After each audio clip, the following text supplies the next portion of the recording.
Morning students.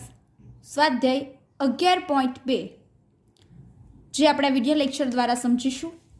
11.1 સુધી આપણે class દરમિયાન કરી ચૂક્યા છીએ. ઓકે, ચલો જોઈએ પ્રશ્ન નંબર 1. સમબાજુ ત્રિકોણની લંબાઈને એલ વડે દર્શાવી. આ એલનો ઉપયોગ કરીને સમબાજુ ત્રિકોણની પરિમિતિ શોધો. આપણે કયું ચેપ્ટર બીજગણિત ભણી રહ્યા છીએ, બરાબર છે. તો બીજગણિતમાં શું કીધું હતું? હંમેશા ચલનો ઉપયોગ થશે. તો અહીંયા ત્રિકોણની પરિમિતિને મારે ચલ સ્વરૂપે દર્શાવવાની છે અને આપણને રકમમાં કીધું છે કે ત્રિકોણ જે છે, બરાબર, એની લંબાઈને એલ વડે દર્શાવેલો છે. અહીંયા ત્રિકોણ જે છે, કયો ત્રિકોણ છે? ત્રિકોણ એબીસી ની બાજુની જે લંબાઈ જે છે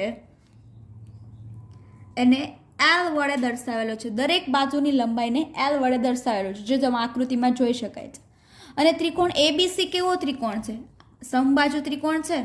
એટલે સમબાજુ ત્રિકોણ હોય તો દરેક બાજુ કેવી હોય? સરખી. ત્રિકોણ એબીસી એ સમબાજુ ત્રિકોણ છે, બરાબર છે. સમબાજુ ત્રિકોણની ડેફિનેશન પરથી શું કહી શકીએ કે ત્રિકોણની ત્રણ બાજુની લંબાઈ કેવી હોય? સરખી. આપણે શોધવાનું શું છે? પરિમિતિ. તો બરાબર છે, ત્રિકોણની પરિમિતિ જે છે એનું શોધવાનું સૂત્ર શું? 3 ગુણ્યા બાજુની લંબાઈ અથવા તો બધી બાજુઓની લંબાઈનો સરવાળો. આપણે ત્રિકોણ એબીસીની પરિમિતિ કોના સંદર્ભમાં શોધવાની છે? એલનો ઉપયોગ કરીને, બરાબર છે. ચલો, ત્રિકોણ એબીસીની પરિમિતિ એટલે હું બધી બાજુનો સરવાળો કરી શકું. એબી વત્તા બીસી વત્તા સીએ. તો એબીની કિંમત એલ, બીસીની કિંમત એલ, સીએલની કિંમત એલ. તો શું આવશે? એલ વત્તા એલ એટલે શું આવ્યું? 3L. તો એના પરથી એલના સંદર્ભમાં સમબાજુ ત્રિકોણની પરિમિતિ મળી ગઈ. તો હું અહીંયા આન્સર શું લખીશ? આમ સમબાજુ ત્રિકોણની પરિમિતિ 3L છે. ખ્યાલ આવ્યો? ચલો, એના પછીનો જોઈએ આપણે. નિયમિત ષષ્ઠકોણની બાજુઓને એલ વડે દર્શાવી છે. આ એલની મદદથી નિયમિત ષટ્કોણની પરિમિતિ દર્શાવો. કોઈ પણ નિયમિત આકાર આપેલ છે. પરિમિતિ અને ક્ષેત્રફળ ચેપ્ટર દરમિયાન આપણે શીખી ગયા છીએ કે કોઈ પણ નિયમિત આકાર આપેલો હોય તો એની બધી બાજુઓની લંબાઈ કેવી હોય? સરખી હોય છે. અહીંયા મારે શું શોધવાનું છે? ષટ્કોણની પરિમિતિ.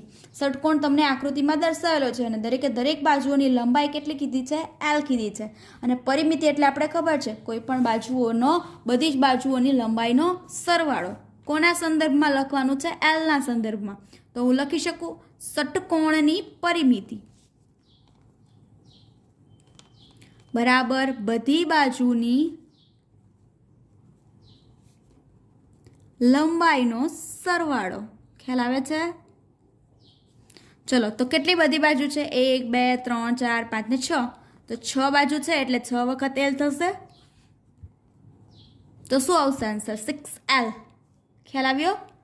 ચલો, તો હું શું લખીશ? નિયમિત ષટ્કોણની પરિમિતિ 6L મળે. નિયમિત ષટ્કોણની પરિમિતિ 6L મળે. બરાબર છે. આપણે ચલના સંદર્ભમાં લખવાના છે સૂત્ર, બસ બીજું કંઈ નથી આ ક્વેશ્ચનમાં. ખ્યાલ આવ્યો બધાને? ચલો, નેક્સ્ટ ક્વેશ્ચન તરફ જઈએ આપણે. પ્રશ્ન નંબર 3. 6 સપાટી અને દરેક સપાટી ચોરસ હોય તેવા ત્રિપરિમાણીય ઘન નીચે આકૃતિમાં દર્શાવેલ છે. ઘનની ધારની લંબાઈને એલ વડે દર્શાવી છે. તો આ ઘનની ધારની કુલ લંબાઈનું સૂત્ર મેળવવું. બરાબર છે. અહીંયા જોઈ શકાય છે કે ત્રિપરિમાણીય ઘન આપેલું છે. તમારા ઘરમાં ઘન જે કોઈ હોય એટલે કે તમારું કોઈ બોક્સ લેજો તો એ ઘન કહેવાશે. બરાબર છે. એને કેટલી બાજુ હોય? આ ઉપરની એક, નીચેની એક, એટલે 2, અને 1 2 3 ને 4 એટલે આજુબાજુની કુલ કેટલી બાજુ? 4. એટલે ટોટલ કેટલી બાજુ હોય? ઘનને સપાટી કેટલી હોય?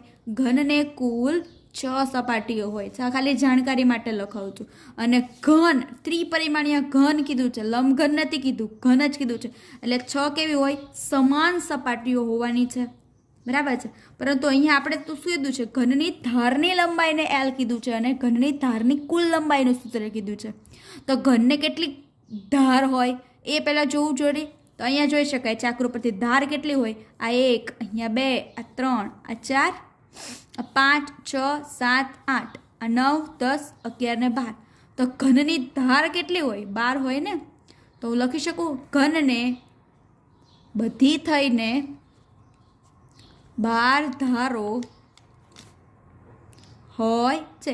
જ્યાં બે સમતલ એકબીજાને છેદે એને શું કહેવાય, ધાર કહેવાય. એ આપણને ડેફિનેશન ખબર છે. અને અહીંયા ઘનની બધી જ ધારની કુલ લંબાઈનું સૂત્ર કીધું છે. તો એક ધારની લંબાઈનું સૂત્ર L છે, તો 12 ધારની લંબાઈનું સૂત્ર શું થવાનું, 12L થવાનું. અને ઘનની ધારની લંબાઈ આપણને શું કીધું છે, L કીધું છે. એ પણ ડેટા લખી દઈએ. આપણે તો કેટલી ધાર છે, 12 ધાર છે, બરાબર છે. તો ઘનની બધી કુલ લંબાઈ શોધવાની છે ને. એક ધારની લંબાઈ L આપેલી છે, તો 12 ધારની લંબાઈ કેટલી, એ રીતે થશે. તો ઘનની બધી ધારની કુલ લંબાઈ કેટલી થશે, એક ધારની L, તો 12 ધારની 12L. ખ્યાલ આવ્યો. તો અહીંયા આપણે આન્સર શું લખીશું, ઘનની ધારની કુલ લંબાઈ 12L મળે. આમ બધી ધારની કુલ લંબાઈ 12L છે.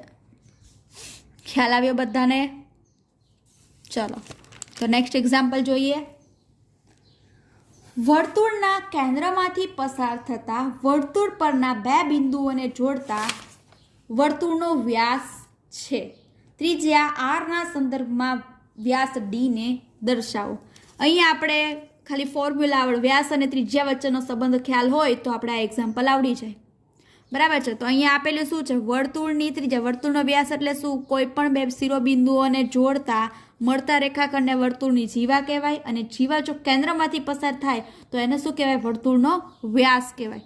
જે આપણે સ્ટાન્ડર્ડ 6માં શીખી ગયા છીએ આપણે, બરાબર. એટલે આઈ હોપ તમને બધાને યાદ જ હશે. ચલો તો આના પરથી વર્તુળની ત્રિજ્યા કેટલી આપેલી છે, R, અને વર્તુળનો વ્યાસ કેટલો આપેલો છે, D, બરાબર છે. હવે મારે લખવાનું શું છે, તો વર્તુળનો વ્યાસ છે, ત્રિજ્યા R ના સંદર્ભમાં વ્યાસ લખો. તો મને સૂત્ર ખ્યાલ છે, વ્યાસ અને ત્રિજ્યા વચ્ચેનો સંબંધ દર્શાવતું સૂત્ર શું છે, વ્યાસ હંમેશા ત્રિજ્યા કરતાં બમણો હોય. અથવા હું એમ કહી શકું કે ત્રિજ્યા હંમેશા વ્યાસ કરતાં અડધી હોય. મારે તો વ્યાસને ત્રિજ્યાના સંદર્ભમાં લખવું છે ને, તો હું આ રીતે લખી શકું, વર્તુળનો વ્યાસ એ ત્રિજ્યા કરતાં 2 ગણો હોય, બરાબર છે. એટલે આ રીતે લખી શકું, વર્તુળની ત્રિજ્યા, વર્તુળનો વ્યાસ વર્તુળના ત્રિજ્યા કરતાં 2 ગણો. વર્તુળનો વ્યાસ એટલે એને D કીધું છે, R 2 ગુણ્યા ત્રિજ્યા R. તો હું આને આ રીતે લખી શકું, D = 2R. એટલે કે વર્તુળના જે વ્યાસ જે છે એને ત્રિજ્યાના સંદર્ભમાં લખી દીધું. ખ્યાલ આવ્યો બધાને. ચલો તો અહીંયા સ્વાધ્યાય આપણે 11.2 પૂરું કરીએ છીએ. તમે નેક્સ્ટ લેક્ચરમાં જ્યારે પણ સ્કૂલમાં આવો છો ત્યારે આપણે સ્વાધ્યાય 11.3ની શરૂઆત કરીશું. ત્યાં સુધીમાં તમારે 11.1 અને 11.2 બધી પ્રેક્ટિસ કરીને રાખવાની છે. આપણે સ્વાધ્યાય 11.1 છે એમાં લાસ્ટ ક્વેશ્ચન છે એ બાકી છે. એ જ્યારે પણ આપણે ક્લાસના લેક્ચર દરમિયાન મળીશું ત્યારે હું તમને શીખવીશ, બરાબર. અથવા તો તમે લેસન ઓવર થાય એના એન્ડમાં શીખવીશ. ત્યાં સુધીમાં અત્યાર સુધી જેટલું પણ ચાલેલું છે એની પ્રેક્ટિસ કરતા રહેશો. ઓકે, ચલો તો આજનો લેક્ચર આપણે અહીંયા જ ઓવર કરીએ.